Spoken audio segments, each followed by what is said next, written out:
ಬಿಜೆಪಿಯಿಂದ ಯಾವ ಅಭಿವೃದ್ಧಿ ಕಾರ್ಯಗಳು ಆಗಿಲ್ಲ. ಯಾರೂ ಸಹ ನೆಮ್ಮದಿಯಾಗಿ ಬದುಕುವ ಹಾಗಿಲ್ಲ. ಚುನಾವಣಾ ಪ್ರಚಾರ ಹೇಗಿದೆ ಮತ್ತು ಜನರ ಪ್ರತಿಕ್ರಿಯೆ ಹೇಗೆ? ಒಂದರಲ್ಲಿ ಪುಲ್ವಾನಾ ಅಂತ ತರ್ತಾರೆ, ಇನ್ನೊಂದರಲ್ಲಿ ಯಾವುದೋ ಒಂದು ರಾಮ ಜನ್ಮಭೂಮಿ ಹೋಗ್ತಾ ಇರ್ತಾರೆ. ಈ ರೀತಿಯ ಭಾವನೆಗಳನ್ನ ಕೆಡಿಸಿ ಮಾಡಿದ್ದು ಸಾಕು. ನಮಗೆ ಹೊಟ್ಟೆಗೆ ಅನ್ನ ಬೇಕು, ದುಡಿಯ ಕೈಗೆ ರಟ್ಟೆಗೆ ಕೆಲಸ ಬೇಕು ಅನ್ನುವಂಥ ಆಲೋಚನೆಯನ್ನು ಏನೋ ಮಾಡ್ತಾ ಇದ್ದಾರೆ. ಬಿಜೆಪಿಯಿಂದ ಬಾಗಲಕೋಟೆ ಜಿಲ್ಲೆ ಹಿರಿಯ ಮುಖಂಡರನ್ನ ಕಣಕ್ಕಿಳಿಸಿದ್ದಾರೆ. ಅದು ನಿಮಗೆ ಸವಾಲು ಅಂತ ಅನಿಸುತ್ತಾ? 5 ವರ್ಷ ಚುನಾವಣೆಯಲ್ಲಿ ಸ್ಪರ್ಧೆ ಮಾಡಿ ಗೆದ್ದಂಥ ಸಂದರ್ಭದಲ್ಲಿ 5 ವರ್ಷಗಳ ಕಾಲ ಜಿಲ್ಲೆಯ ಮನೆಯ ಮಗನಾಗಿ ಕೆಲಸ ಮಾಡಿದ್ದೇನೆ. ಜನರ ಭಾವನೆ ಇದೆಯಲ್ಲ, 5 ಗ್ಯಾರಂಟಿಗಳ ಭಾವನೆ, ವಿಶೇಷವಾಗಿ ಹೆಣ್ಣು ಮಕ್ಕಳಲ್ಲಿ ಭಾಳ ಉತ್ತಮ ಸ್ಪಂದನೆ ಸಿಗ್ತಾ ಇದೆ. ಭಾವನೆಗಳು ಸಾಕು, ನಮಗೆ ಕೈಗೆ ಕೆಲಸ ಕೊಡಿ, ಹೊಟ್ಟೆಗೆ ಅನ್ನ ಕೊಡಿ ಅನ್ನುವಂಥ ತೀರ್ಮಾನಕ್ಕೆ ಮತದಾರರು ಬಂದಿದ್ದಾರೆ. ಆದ್ಮೇಲೆ ನಾವೀಗ ಕಾಂಗ್ರೆಸ್ನ ಮುಖಂಡರಾಗಿರುವಂತಹ ಕಾಂಗ್ರೆಸ್ನಿಂದ ಸ್ಪರ್ಧೆ ಮಾಡ್ತಿರುವಂತಹ BN ಚಂದ್ರಪ್ಪ ಅವರ ಮನೆ ಮುಂದೆ ಇದ್ದೀವಿ. BN ಚಂದ್ರಪ್ಪ ಅವರು ಕಳೆದ ಬಾರಿ MP ಆಗಿದ್ದವರು, ಈಗ ಕಾಂಗ್ರೆಸ್ನಿಂದ ಸ್ಪರ್ಧೆ ಮಾಡ್ತಾ ಇದ್ದಾರೆ. ಕಾಂಗ್ರೆಸ್ನಿಂದ ಚಂದ್ರಪ್ಪ ಅವರು ಮತ್ತು BJPಯಿಂದ ಗೋವಿಂದ ಕಾರಜೋಳ ಅವರವರು ಕಣಕ್ಕಿಳಿದಿದ್ದಾರೆ. ಪ್ರಚಾರ ಕಾರ್ಯ ಈಗಾಗಲೇ ಶುರುವಾಗಿದೆ. ಬನ್ನಿ, ನಾವು ಚುನಾವಣೆಯ ಪ್ರಕ್ರಿಯೆ ಹೇಗೆ ನಡೀತಿದೆ, ಹೇಗೆ ಪ್ರಚಾರ ನಡೀತಾ ಇದೆ, ಜನರ ಸ್ಪಂದನೆ ಹೇಗಿದೆ ಅನ್ನೋದನ್ನು ಕೇಳಿ ತಿಳ್ಕೊಳ್ಳೋಣ. ಬನ್ನಿ ಸರ್, ಚುನಾವಣಾ ಪ್ರಚಾರ ಹೇಗಿದೆ ಮತ್ತು ಜನರ ಪ್ರತಿಕ್ರಿಯೆ ಹೇಗೆ ತೋರಿಸ್ತಾ ಇದೆ? ಜನರ ಭಾವನೆ ಇದೆಯಲ್ಲ, 5 ಗ್ಯಾರಂಟಿಗಳ ಭಾವನೆ, ವಿಶೇಷವಾಗಿ ಹೆಣ್ಣು ಮಕ್ಕಳಲ್ಲಿ ಭಾಳ ಉತ್ತಮ ಸ್ಪಂದನೆ ಸಿಗ್ತಾ ಇದೆ. ಗಂಡಸರಲ್ಲೂ ಅಷ್ಟೇ, ಒಂದು ಕುಟುಂಬಕ್ಕೆ ಸರಿಸುಮಾರು 5-6 ಸಾವಿರ ರೂಪಾಯಿ ಸಿಗ್ತಾ ಇದೆ ತಿಂಗಳಿಗೆ. ಅದರಿಂದ ಜನ ಭಾಳ ಖುಷಿಯಾಗಿದ್ದಾರೆ, ಉತ್ಸಾಹದಿದ್ದಾರೆ, ಕಾಂಗ್ರೆಸ್ಸಿಗೆ ಓಟ್ ಹಾಕಬೇಕು ಅನ್ನುವಂಥ ಆಸೆಯಲ್ಲಿದ್ದಾರೆ. ಪಕ್ಷದಲ್ಲಿ ಚುನಾವಣೆಗೆ ತಯಾರಿ ಹೇಗಿದೆ? ಪಕ್ಷದ ಮುಖಂಡರು ಸಕ್ರಿಯವಾಗಿ ಕೆಲಸ ಹೇಗೆ ಮಾಡ್ತಾ ಇದ್ದಾರೆ? ಚೆನ್ನಾಗಿ ಮಾಡ್ತಾರೆ ನಮ್ಮಲ್ಲೆಲ್ಲ. ನಾನು ಕ್ಯಾನ್ವಾಸಿಗೆ ಹೋಗಿದ್ದೆ, ವಾಕಿಂಗ್ ಕಮ್ ಕ್ಯಾನ್ವಾಸ್ ಕ್ರೀಡಾಂಗಣಕ್ಕೆ ಹೋಗಿದ್ದೆ. ಮುಗಿಸ್ಕೊಂಡು ಸ್ನಾನ ಮಾಡಿ ಹೊಟ್ಟೆವರ ಈಗಾಗಲೇ ಎಲ್ಲ ಶಾಸಕರು, ರಘುಮೂರ್ತಿಯವರು, ಸುಧಾಕರ್ ಅವರು ಎಲ್ಲರೂ ಸಹ ಅವರವ್ರ ಕ್ಷೇತ್ರದಲ್ಲಿ ಅವರು ಸಕ್ರಿಯ ಚುನಾವಣೆಯ ಪ್ರಕ್ರಿಯೆಯಲ್ಲಿ ಭಾಗವಹಿಸಿದ್ದಾರೆ. BJPಯಿಂದ ಬಾಗಲಕೋಟೆ ಜಿಲ್ಲೆ ಹಿರಿಯ ಮುಖಂಡರನ್ನ ಕಣಕ್ಕಿಳಿಸಿದ್ದಾರೆ. ಅದು ನಿಮಗೆ ಸವಾಲು ಅಂತ ಅನಿಸುತ್ತಾ? ಅವ್ರ ಬಗ್ಗೆ ನಾನು ಏನೂ ಮಾತಾಡಲ್ಲ. ಅವ್ರ ಪಕ್ಷದವ್ರು ಯಾರನ್ನೋ ಒಬ್ಬರು ಮಾಡ್ತಾರೆ ಅಲ್ವೇ, ಅದ್ರ ಬಗ್ಗೆ ನಾವು ಯಾಕೆ ತಲೆ ಕೆಡಿಸ್ಕೊಳ್ಳೋಣ? ಸವಾಲು ಅಲ್ಲ, ಇದು ಅಲ್ಲ. ನಾವೇನು ಮಾಡ್ತೀವಿ, ನಮ್ಮ ಪಕ್ಷವನ್ನು ಸದೃಢಪಡಿಸ್ಕೊಂಡು, ನಮ್ಮ ಪಕ್ಷದ ಕಾರ್ಯಕರ್ತರನ್ನ ಸರಿದೂಗಿಸ್ಕೊಂಡು, ನಮ್ಮ ಪಕ್ಷದ ಗೆಲುವಿಗೋಸ್ಕರ ಶ್ರಮ ಪಡ್ತೀವಿನಾ. ಭಾರತೀಯ ಜನತಾ ಪಕ್ಷದ ಬಗ್ಗೆ ನಾವು ತಲೆ ಕೆಡಿಸ್ಕೊಳ್ಳೋದು ಸರಿಯಲ್ಲ ಅಂತ ಅನಿಸುತ್ತೆ. ಜನ ಈ ಸರ್ತಿ BJPಯನ್ನು ಸೋಲಿಸಿ ನಿಮ್ಮನ್ನು ಯಾವ ಕಾರಣಕ್ಕಾಗಿ ಗೆಲ್ಲಿಸಬೇಕಿದೆ? ಬಿಜೆಪಿಯಿಂದ ಯಾವ ಅಭಿವೃದ್ಧಿ ಕಾರ್ಯಗಳು ಆಗಿಲ್ಲ. ಯಾರೂ ಸಹ ನೆಮ್ಮದಿಯಾಗಿ ಬದುಕುವ ಹಾಗಿಲ್ಲ. ಬರೀ ಭಾವನೆಗಳನ್ನು ಕೆಡಿಸಿ ಚುನಾವಣೆ ಬಂದಂಥ ಸಂದರ್ಭದಲ್ಲಿ ಹಿಂದೂಗಳು, ಮುಸ್ಲಿಮರು, ಕ್ರೈಸ್ತರು ಹಾಗೆ ಹೇಗೆ ಅಂತೇಳ್ಬಿಟ್ಟು ಭಾವನೆಗಳನ್ನು ಕೆರಳಿಸಿ ಮತ ಪಡೆದು ಚುನಾವಣೆ ಮಾಡ್ತಾ ಇರುವಂಥದ್ದು ಅಂತ್ಯವಾಗಬೇಕು ಅನ್ನೋಂಥದ್ದು ಜನರ ಅಭಿಪ್ರಾಯ ಇದೆ. ಹೊಟ್ಟೆಪಾಡಿಗೋಸ್ಕರ ಜನ ಭಾಳ ಕಷ್ಟಪಡುತ್ತಿರುವಂಥ ಸಂದರ್ಭದಲ್ಲಿ ಭಾರತೀಯ ಜನತಾ ಪಕ್ಷದವರು ಯಾವುದೇ ದುಡಿಯೋ ಕೊಯ್ಗೆ ಕೆಲಸ ಆಗಲಿ, ದೈನಂದಿನ ಬದುಕಿನ ಜೊತೆಯಲ್ಲಿ ಅವರು ಇಲ್ಲ. ಅವ್ರು ಏನಾದರೂ ಬರೀ ಭಾವನೆಗಳ ಜೊತೆಲಿರ್ತಾರೆ.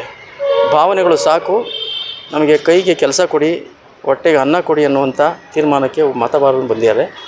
ಇದಕ್ಕೆ ನಾವು ಈಗಾಗಲೇ ಕಾಂಗ್ರೆಸ್ ಪಾರ್ಟಿ 5 ಗ್ಯಾರಂಟಿಗಳನ್ನು ಕೊಡೋದ್ರ ಮುಖಾಂತರ, ಅಕ್ಕಿ ಕೊಡೋದ್ರ ಮುಖಾಂತರ, ಮತ್ತು ಅಖಿಲ ಭಾರತ ಕಾಂಗ್ರೆಸ್ ಕಮಿಟಿ ಸನ್ಮಾನ್ಯ ರಾಹುಲ್ ಗಾಂಧಿಯವರು, ಸನ್ಮಾನ್ಯ ಮಲ್ಲಿಕಾರ್ಜುನ ಖರ್ಗೆ ಅವರು ಮತ್ತೆ 5 ಗ್ಯಾರಂಟಿಯನ್ನು ಕೊಟ್ಟಿದ್ದಾರೆ. ಒಂದು ಕುಟುಂಬಕ್ಕೆ 1 ಲಕ್ಷ ರೂಪಾಯಿ ಕೊಡ್ತಕ್ಕಂಥದ್ದು ವರ್ಷಕ್ಕೆ. ಈ ರೀತಿಯ ವಿಶೇಷವಾದಂಥ ಬಡವರಿಗೆ ತೆರಿಗೆ ಹಣದಲ್ಲಿ ಬಡವರಿಗೆ ಸ್ವಲ್ಪ ಹೋಗಬೇಕು ಅನ್ನೋದೇ ವಿನಃ ಭಾರತೀಯ ಜನತಾ ಪಕ್ಷ ತೆರಿಗೆ ಹಣ ವಸೂಲಿ ಮಾಡಿ ಅಂಬಾನಿ ಪರವಾಗಿದೆ ಹೊರತು ಬಡವರ ಪರವಾಗಿಲ್ಲ. ನಮ್ಮ ಪಕ್ಷ ಸದಾಕಾಲ ಬಡವರ ಪರವಾಗಿರುತ್ತೆ. ಇದರ ಮೇಲೆ ನಾವು ಚುನಾವಣೆಯನ್ನು ಗೆಲ್ತೀವಿ ಅನ್ನುವಂಥ ವಿಶ್ವಾಸ ಇದೆ.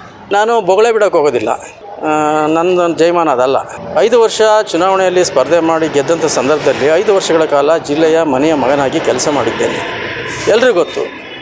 ಆಮೇಲೆ ಜಾತ್ಯತೀತ ತತ್ವದ ಅಡಿಯಲ್ಲಿ ಕೆಲಸ ಮಾಡಿದ್ದೇನೆ. ಪಕ್ಷ ನೋಡಿಲ್ಲ ನಾನು. ಬಡವರು ಅಂದರೆ ಎಲ್ಲ ಜನಾಂಗದ ಬಡವರು ಒಂದೇ ಅನ್ನುವಂಥ ಇದರಲ್ಲಿ ನೋಡಿದ್ದೇನೆ. ಹಿಂದೂಗಳು, ಮುಸ್ಲಿಮರು, ಕ್ರೈಸ್ತರು, ಜೈನರು, ಸಿಖ್ರು ಎಲ್ಲರೂ ಸಹ ಒಟ್ಟಿಗೆ ಒಯ್ಯುವಂಥ ಕೆಲಸವನ್ನು ಮಾಡಿದ್ದೇನೆ.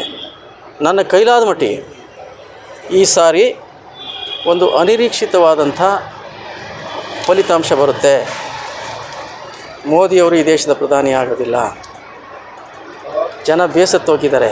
ಪ್ರತಿ ಚುನಾವಣೆಯಲ್ಲೂ ಜನರನ್ನು ಮೋಸಗೊಳಿಸಿ ಮತ ಪಡೆದು, ಒಂದರಲ್ಲಿ ಪುಲ್ವಾನಾ ಅಂತ ತರ್ತಾರೆ, ಇನ್ನೊಂದರಲ್ಲಿ ಯಾವುದೋ ಒಂದು ರಾಮ ಜನ್ಮಭೂಮಿ ಹೋಗ್ತಾ ಇರ್ತಾರೆ. ಈ ರೀತಿಯ ಭಾವನೆಗಳನ್ನ ಕೆಡಿಸಿ ಮಾಡಿದ್ದು ಸಾಕು. ನಮಗೆ ಹೊಟ್ಟೆಗೆ ಅನ್ನ ಬೇಕು, ದುಡಿಯ ಕೈಗೆ ರಟ್ಟೆಗೆ ಕೆಲಸ ಬೇಕು ಅನ್ನುವಂಥ ಆಲೋಚನೆಯನ್ನು ಏನೋ ಮಾಡ್ತಾ ಇದ್ದಾರೆ. ಈಗ ನಾವು ಆ ಹಂತದ ಮೇಲೆ ಚುನಾವಣೆಗೆ ಹೋಗ್ತಾ ಇದ್ದೇವೆ. ನಾನು ಒಬ್ಬ ಮಾಜಿ ಸಂಸದನಾಗಿ ಈ ಕ್ಷೇತ್ರದ ಅಭ್ಯರ್ಥಿಯಾಗಿ ನಾನು ಟೀಕೆ ಮಾಡಿದ್ರೆ ಅದು ಹೊಟ್ಟೆ ಕಿಚ್ಚಿ ಟೀಕೆ ಮಾಡೋದು ಅನ್ನೋ ಹಾಗಾಗುತ್ತೆ. ನಾನು ಅವರ ಅಭಿವೃದ್ಧಿಯನ್ನು ಜನರ ತೀರ್ಮಾನಕ್ಕೆ ಬಿಡ್ತೀನಿ. ಅವರ ಅಭಿವೃದ್ಧಿ, ಅವರ ಸಾಕ್ಷಿಗುಡ್ಡೆಗಳು ಎಲ್ಲೆಲ್ಲಿ ಕೆಲಸ ಆಗಿದ್ದಾವೆ, ಏನು ಎಷ್ಟು ಮಟ್ಟಿಗೆ ಜನಕ್ಕೆ ಸಿಕ್ಕಿದ್ದಾರೆ ಅನ್ನುವಂಥದ್ದನ್ನು ಜಿಲ್ಲೆಯ ಜನರ ತೀರ್ಮಾನಕ್ಕೆ ಬಿಡ್ತೀನಿ. ನಾನಂತೂ 63 ಸಾರಿ ಪಾರ್ಲಿಮೆಂಟಿನಲ್ಲಿ ಜಿಲ್ಲೆಯ ಬಗ್ಗೆ ಮಾತಾಡಿದ್ದೇನೆ. ಜಿಲ್ಲೆಯ ತುಂಬ ಕುಡಿ ನೀರಿನ ಘಟಕ, ಐಮಾಸ್ ಲೈಟ್, ಆಮೇಲೆ ಸಮುದಾಯ ಭವನ, ತಂಗುದಾಣಗಳು ಮತ್ತು ಅಂಗವಿಕಲರಿಗೆ 100 ಸೈಕಲ್ಗಳು, ಸ್ಕೂಟರ್ಗಳನ್ನ ಕೊಡುವಂಥದ್ದು, ಕುಡಿಯುವ ನೀರಿಗೆ ಟ್ಯಾಂಕರ್ಗಳನ್ನ ಕೊಡುವಂಥದ್ದು. ಒಂದು ತಾಲೂಕಿಗೆ 2-3 ಟ್ಯಾಂಕರ್ಗಳು ಕೊಟ್ಟಿದ್ದೇನೆ. ಇವತ್ತು ಓಡಾಡ್ತಾ ಇದ್ದಾವೆ. ಎಲ್ಲೋದ್ರೂ ಸಹ ನಮ್ಮ ಗುರುತುಗಳಿದ್ದಾವೆ, ಹೆಜ್ಜೆ ಗುರುತುಗಳಿದ್ದಾವೆ ಮತ್ತು ಸಾಕ್ಷಿಗಳ ಗುಡ್ಡೆಗಳಿದ್ದಾವೆ. ಅದನ್ನು ಜನರಿಗೆ ಬಿಡ್ತೇನೆ. ಮೊನ್ನೆ ನಡೆದಂಥ ಈಗ ಇದ್ದಂಥ ನಾರಾಯಣ ಸ್ವಾಮಿಯವರು ಸನ್ಮಾನ್ಯ ಸಚಿವರಾಗಿದ್ದಾರೆ ಭಾರತ ಸರ್ಕಾರ, ಅವ್ರೇನು ಮಾಡಿದ್ದಾರೆ ಅಂತ ನಾನು ಟೀಕೆ ಮಾಡೋಕ್ಕೆ ಹೋಗಲ್ಲ. ಅದನ್ನು ಜನರಿಗೆ ಬಿಡ್ತೇನೆ, ಜನ ತೀರ್ಮಾನ ತಗೊಳ್ತಾರೆ. ಗೋವಿಂದ ಕಾರಜೋಳ ಅವರು ಸಮಾಜ ಕಲ್ಯಾಣ ಸಚಿವರಾಗಿದ್ದಂಥ ಸಂದರ್ಭದಲ್ಲಿ 5 ಲಕ್ಷ ಒಬ್ಬರಿಗೆ ಸಬ್ಸಿಡಿ ಸಿಗುವಂಥ ಯೋಜನೆ ಇತ್ತು. ನಮ್ಮ ಸರ್ಕಾರ, ನಾವು ಆಂಜನೇಯ ಸಾಹೇಬರು ಕೊಟ್ಟಿದ್ದೆ. ಅವರು ಬಂದ ನಂತರ 5 ಲಕ್ಷವನ್ನು 1 ಲಕ್ಷಕ್ಕೆ ಕಡಿಮೆ ಮಾಡಿ 1 ಲಕ್ಷ 5 ಲಕ್ಷ ತೆಗೆದು 1 ಲಕ್ಷ ಕೊಟ್ಟಂಥದ್ದು. ಆಮೇಲೆ SCP TSP ಹಣವನ್ನು ಜನರಲ್ನವ್ರಿಗೆ ಕೊಟ್ಟಿದ್ದಂಥದ್ದು. ಜನರಲ್ನವ್ರಿಗೆ ಕೊಡಬಾರ್ದು ಅಂತ ನಾನು ಹೇಳಲ್ಲ, ನಾನು ಜನರಲ್ ವಿರೋಧಿ ಅಲ್ಲ. ನಮ್ಮ ಸಮುದಾಯದ ಶತಶತಮಾನಗಳಿಂದ ನೊಂದಂಥ ಪರಿಶಿಷ್ಟ ಜಾತಿ, ಪರಿಶಿಷ್ಟ ವರ್ಗಗಳ ಹಣ ಅವರಿಗೆ ಸಲ್ಲಬೇಕು. ಶತಶತಮಾನಗಳಿಂದ ನೊಂದಿರ್ತಾರೆ.